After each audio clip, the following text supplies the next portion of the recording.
Chapter 5. The house on Egypt Street became frantic with activity as the Tulane family prepared for their voyage to England.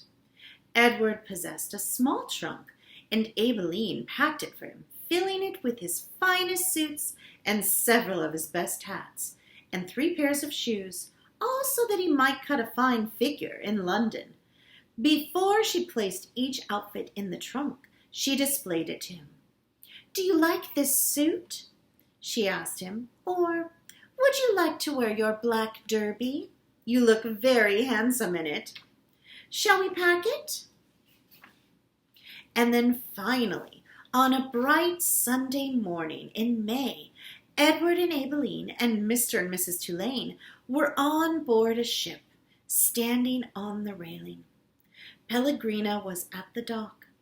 On her head she wore a floppy hat strung around with flowers. She stared straight at Edward. Her dark eyes glowed. "Goodbye," Abilene shouted to her grandmother. "I love you." The ship pulled away from the dock. Pellegrina waved to Abilene. "Goodbye, lady," she called. "Goodbye." Edward felt something damp in his ears. Abilene's tears, he supposed. He wished that she would not hold him so tight. To be clutched so fiercely often resulted in wrinkled clothing. Finally, all the people on land, including Pellegrina, disappeared. Edward, for one, was relieved to see the last of her. As it was to be expected, Edward Tulane exacted much attention aboard the ship. "What a singular rabbit!" said an elderly lady with 3 strings of pearls wrapped around her neck. She bent down to look more closely at Edward. "Thank you," said Abilene. Several little girls on board gave Edward deep glances full of longing. They asked Abilene if they might hold him. "No, I'm afraid he's not the kind of rabbit who likes to be held by strangers." 2 young boys, brothers named Martin and Amos, took a particular interest in Edward. "What does he do?" Martin asked Abilene on their second day at sea. He pointed at Edward, who was sitting on the deck chair with his long legs stretched out in front of him. "He doesn't do anything," said Abilene. "Does he wind up somewhere?" asked Amos. "No, he does not wind up," said Abilene. "What's the point of him, then?" said Martin.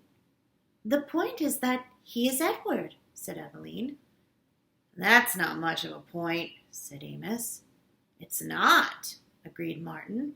And then, after a long, thoughtful pause, he said, "I wouldn't let anybody dress me like that." "Me neither," said Amos. "Do his clothes come off?" asked Martin. "Of course they do. He has many different outfits, and he has his own pajamas, too. They're made of silk." Edward, as usual, was disregarding the conversation. A breeze was blowing in off the sea, and the silk scarf wrapped around his neck billowed out behind him. On his head he wore a straw boater. The rabbit was thinking that he must look quite dashing. It then came as a total surprise to him when he was grabbed off the deck chair, and first his scarf, and then his jacket and pants were ripped from his body. He heard his pocket watch hit the deck of the ship, and then, held upside down, he watched the watch roll merrily toward Abilene's feet. "Look at him! He's even got underwear!"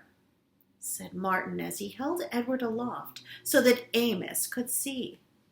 "Take it off!" shouted Amos. "No!" shouted Abilene.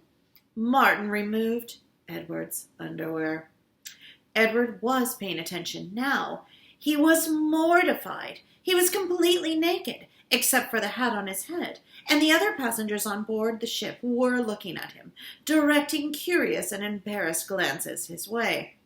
"Give him to me! He's mine!" screamed Abilene. No, give him to me, said Amos to Martin, and he clapped his hands together and then held them open. Toss him, he said. Please, don't throw him. He's made of china. He'll break, cried Aibileen. Martin threw Edward, and Edward sailed naked through the air. Only a moment ago, the rabbit had thought that being naked in front of a shipload of strangers was the worst thing that could happen to him. But he was wrong. It was much worse being tossed in the same naked state from the hands of one grubby, laughing boy to another. Amos caught Edward and held him up, displaying him triumphantly. Throw him back, shouted Martin. Amos raised his arms, but just as he was getting ready to throw Edward, Aibileen tackled him, shoving her head into his stomach and then upsetting the boy's aim. So it was that Edward did not go flying back into the dirty hands of Martin. Instead, Edward Tulane went overboard.